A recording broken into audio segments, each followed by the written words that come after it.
कराडमध्ये शाकाहारी जेवणासाठी प्रसिद्ध असलेले 25 वर्ष जुनं हॉटेल बघणार का? तर आपण आलो आहेत चावडी चौक, गुरुवार पेठ, बॉम्बे हॉटेलजवळ, कराड. तर हे हॉटेल वैजंता म्हणजे श्री पाटील भोजनालय. इथे आले की पहिल्यांदा चप्पल बाहेर काढायचे. हे आहे हॉटेलचे ॲम्बियन्स. या काकू सर्व जेवण स्वतः बनवतात. ही आहे यांची घरगुती पद्धतीने बनवलेली शाकाहारी थाळी.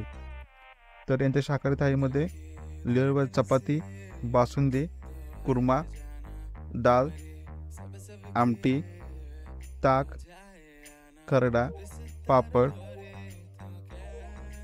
ही लेअरवाली चपाती. आपण पहिल्यांदा कुर्मा खाऊन बघूया.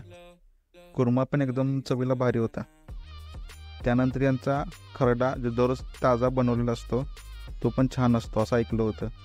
मग खरडा खाल्ला तर तो पण मस्त होता, भारी लागत होतं कॉम्बिनेशन.